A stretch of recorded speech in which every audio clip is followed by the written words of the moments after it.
ஹாய்ங்க. எல்லாருக்கும் வணக்கங்க.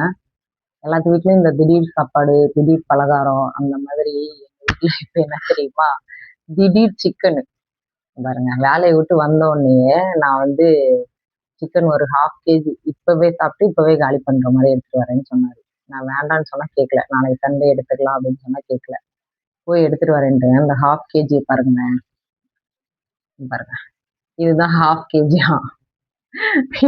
இது எப்படி இப்ப காலி ஆகும்னு தெரியல. நாளைக்கு மதியம் வரைக்கும் கிடக்கும் போல இருக்கு. அந்த மாரிலாம் வச்சு சாப்பிடக்கூடாதுங்கிறதுனால தான் நானு நாளைக்கு எடுத்துக்கலாம் 2 வேள சாப்பிட்டு விட்டுறலாம்டா அப்படின்னு நெனச்சேன். கேட்கவே இல்ல. இப்ப இப்படி எடுத்துட்டு வந்துட்டாங்க. இத வந்து எப்படி காலி பண்ணுவாங்களோ? ஏன்னா நானும் சாப்பிட மாட்டேன். என் சின்ன பையனும் சாப்பிட மாட்டான். நான் ஓரளவுக்கு சாப்பிடுவேன். ஆனா ரொம்ப சாப்பிட மாட்டேன். சின்ன பையன் சுத்தமா சாப்பிட மாட்டான். பெரியவன் நல்லாவே சாப்பிடுவான். அவனும் மட்டும் தான் சாப்பிடணும். இத காலி பண்ணணும். இல்ல வேஸ்ட் பண்ணக்கூடாது. பாருங்க எப்படி சாப்பிடல இது நல்லா இருக்கான்னு பார்ப்போம் வாங்க. இங்க பாருங்க. சுட சுட சாப்பாடு. ஃபர்ஸ்ட்டு என் பையனுக்கு தான் ஊட்ட போறேன். எப்படி இருக்குன்னு கேட்க போறேன். பாருங்க. சிக்கன். வாங்க சாப்பிடலாம். எப்படி இருந்ததுன்னு என் பசங்களுக்கு ஊட்டி கேட்கிறேன் பாருங்க. தயமா வா. அவனுக்கு பிடிக்காது.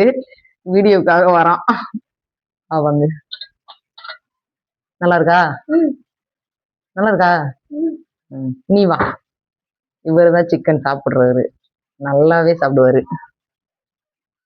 நல்லா இருக்கா? சூப்பரா இருக்கா? எப்படி இருந்துச்சு சொல்லு வாய் திறந்து. ஓகே. இந்த மாதிரிலாம் திடீர்னு உங்க வீட்லயும் நடக்குமான்னு கமெண்ட்ல சொல்லுங்க. எங்க வீட்ல இப்படிதான். இன்னைக்கு எனக்கு உடம்பே முடியல. பிளவுஸ் தைச்சது, உடம்பு மிஷின்ல உட்காந்து தைக்கிறது, உடம்பு ரொம்ப வலியா இருந்தது. அதுல இவர் கேட்டாருங்கிறதுக்காக தான் செஞ்சேன். இந்த மாதிரி நீங்களும் டயர்டா இருக்கும்போது உங்க வீட்லயும் இந்த மாதிரிலாம் நடக்குமான்னு கமெண்ட்ல சொல்லுங்க. வாங்க சாப்பிடலாம்.